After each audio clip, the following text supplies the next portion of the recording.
지난 2019년 일방적인 무역 보복을 통해 한국을 고립과 사면 초과에 내몰려 있던 일본 정부가 오히려 최근 들어 여러 사안마다 국제적 고립에 놓이게 되면서, 특히 기존에는 세계 각국이 문화와 기술 영역에서만 한국과 협력을 추진해왔다면 4차 산업혁명에 이르기까지 일본을 제쳐두고 한국을 찾는 발길이 쇄도하면서 일본 정부를 더욱더 곤혹스럽게 하고 있다는 점입니다.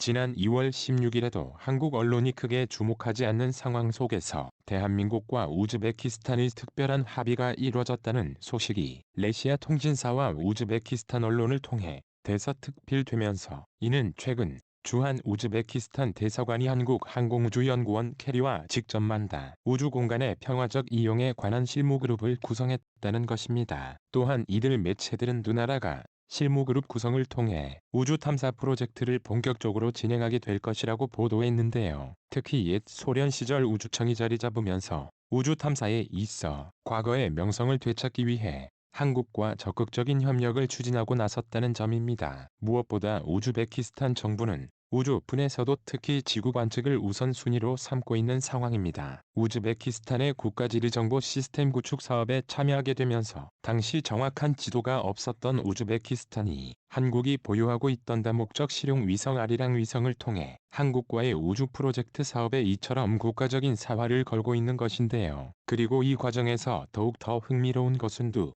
나라의 우주 협력에 대해 레아 또한 매우 적극적인 관심을 다내고 있다는 점입니다. 특히 러시아 국영통신사인 스푸트니크 뉴스는 이와 관련해 한국과 우즈베키스탄이 우주협력뿐만 아니라 이들과 함께 우주협력을 추진하려는 러시아 정부의 각별한 노력을, 이는 한국과 우즈베키스탄이 실무그룹을 구성하기 이전에 러시아 정부가 미리 우즈베키스탄과 우주협력에 관한 정부 간의 합의문을 작성했다는 것입니다. 그리고 이 합의문은 올해 레아와 우즈베키스탄 정상 간의 회담을 통해 정식으로 서명 절차를 완료할 예정인데, 위성 개발을 위한 공동 프로젝트와 더불어 우즈베키스탄 수파고원에 우주 천문대를 건설한다는 내용이 담겨 있다는 것입니다. 또한 이를 통해 레아와 우즈베키스탄은 물론이고 이에 함께 참여할 수 있다는 여지를 남겨놓았다는 것입니다. 결국 러시아 매체는 우즈베키스탄뿐만 아니라 한국과의 우주협력에도 큰 공을 들이고 있다는 점을 적극적으로 피력하고 나선 것인데요. 그리고 또 다른 한편에서는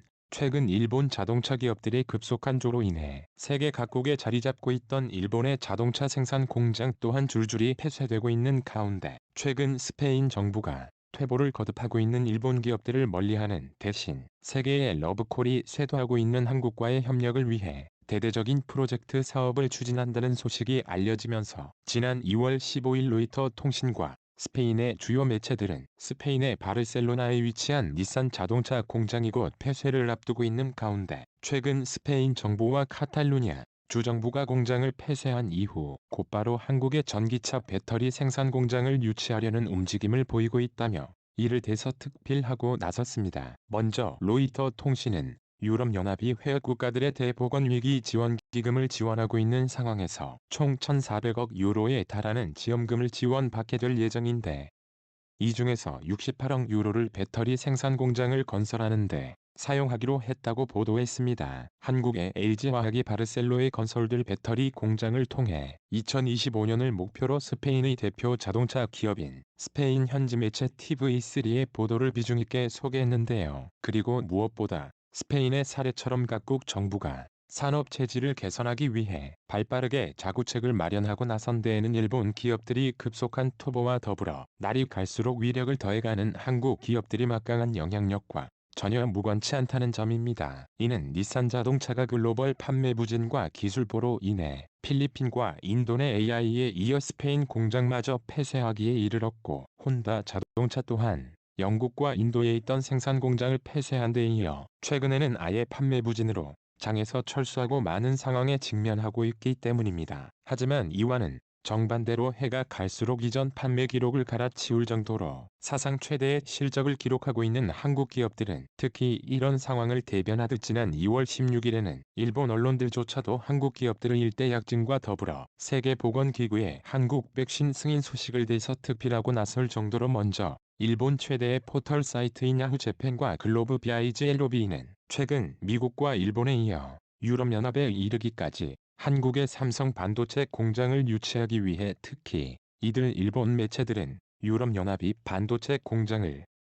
EU회 원국에 구축하는 프로젝트를 본격적으로 추진하고 있고 독일과 프랑스 정부 또한 최대 500억 유로에 이르는 자금을 마련해 반도체 산업에 투자하려는 움직임을 보이고 있는데 싫어요. 그러면서 이러한 배경을 두고 프랑스 재무부 관계자는 한국의 삼성과 대만의 TSMC가 세계에서 가장 혁신적인 반도체 기업이기 때문에 세계의 러브콜이 쇄도하고 있는 것이라고 밝혔다며 이를 비중 있게 소개하기도 했으베라이다. 결국 일본 정부가 그토록 고사작전을 펼쳐왔던 한국의 반도체 기업, 오히려 오늘날 세계의 강대국들 이서로 다 모셔가려 할 정도로 막강한 저력을 발휘하고 있다는 것을 단적으로 나타내고 있는 것입니다. 뿐만 아니라 일본의 요미우리 신문과 지지통신 일본의 유력 매체들은 지난 2월 16일 세계보건기구가 한국에서 생산되고 있는 아스트라제네카 백신에 대해 긴급 사용 승인 조치를 내렸다는 소식마저 대서특필하고 나서면서 이는 세계보건기구가 한국에서 생산되고 있는 아스트라제네카 백신에 대해 미국의 화이자 백신에 이어